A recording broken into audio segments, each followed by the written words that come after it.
Heute kommen dran Teil 5 und 6, eher langweilig, der Querlenker Stabi, eher spannend, die Scannerelektronik für die Frontnase. Na dann los, man sehe und staune.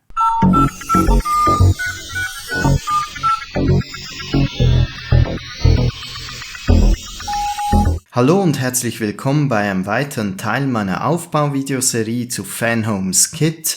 Heute am Start sind ein Querlenker Stabi und die Elektronik für den Frontscanner. Diesen Bauabschnitt zum Gullwing Steering Wheel hatte ich beim letzten Mal bereits ein wenig vorweggenommen. Ich hatte nicht in die Anleitung gesehen, darum habe ich entsprechend auch die falschen Schrauben montiert, doch heute wollen wir das nun mit den richtigen Schrauben nachholen, sodass das auch ordentlich verschraubt ist.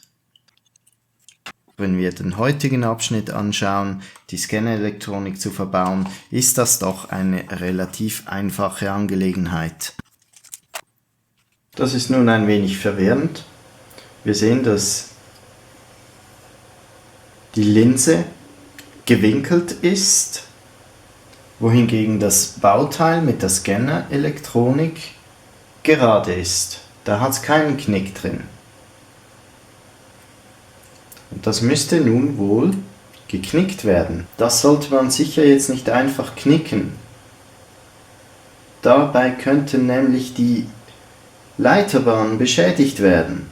So ein sensibles Bauteil, das ist Elektronik, meine lieben Leute.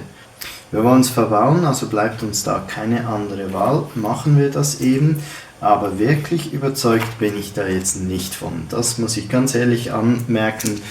Wieder mal ein kleiner Kritikpunkt. Das kann irgendwie nicht stimmen, was wir hier machen. Wenn wir uns das hier in der Nahaufnahme ansehen, wir haben da jetzt keinen Knick drin. Ich traue mich nicht, das noch weiter anzuziehen. Nichtsdestotrotz haben wir da Zug auf der Platine drauf.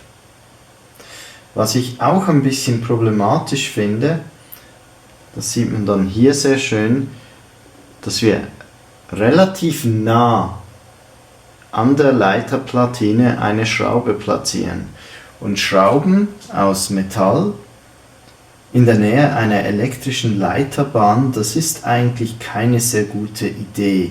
Da bin ich jetzt wirklich versucht, zumindest eine kleine Unterlegscheibe aus Kunststoff dazwischen zu setzen, um hier etwas Sicherheit zu schaffen. Und hier geht es nun weiter mit Schritt 6. Packen wir mal die ganze Geschichte aus. Heute liegt auch wieder ein Schraubendreher mit dabei. Hier im Vergleich die beiden Schraubendreher. Der obere ist der dieses Mal dem Paket beilag. Der untere ist der aus dem ersten Bauabschnitt. Ich werde wieder wie gehabt mit meinem eigenen Werkzeug arbeiten.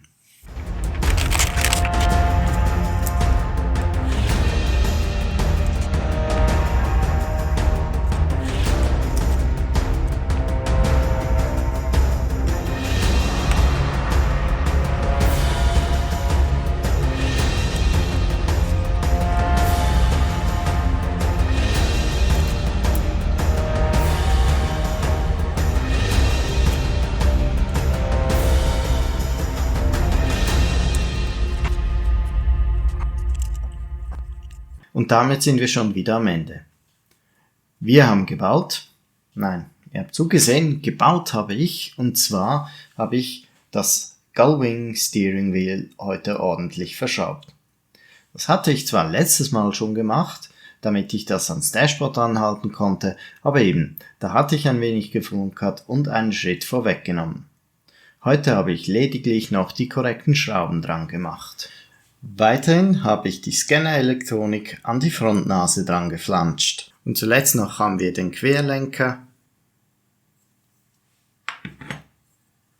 und den Chassisträger zusammengesetzt. Diese Teile sind aus Metall und interessanterweise erstaunlich sauber lackiert. Keine Einschlüsse oder Blasen, wie zuvor bei der Frontnase und der Motorhaube. Und habe ich denn heute auch was zu stänkern? Na klar habe ich. Wäre nicht lustig ohne.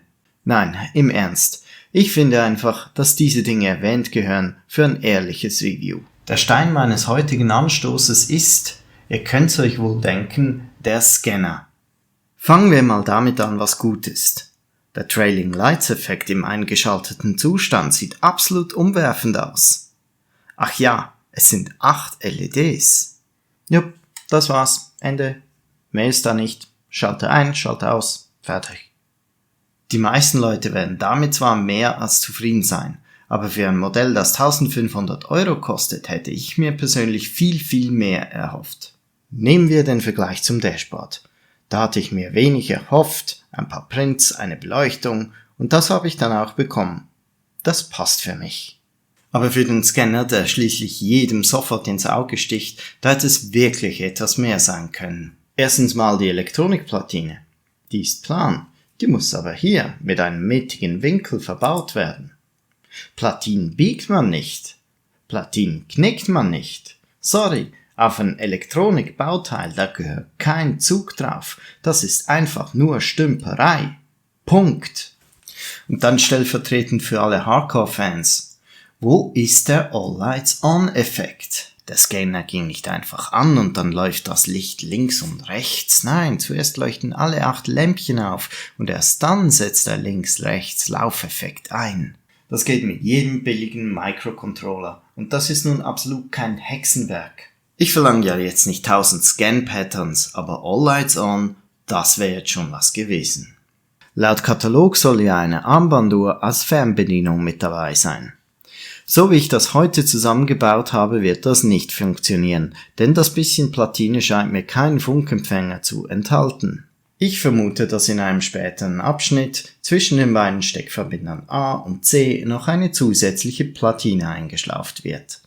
Und damit verabschiede ich mich für heute von euch.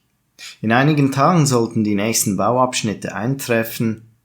Ich würde mich freuen, wenn ihr dann wieder mit dabei seid. Bis dahin, ich wünsche euch eine gute Zeit und bleibt gesund.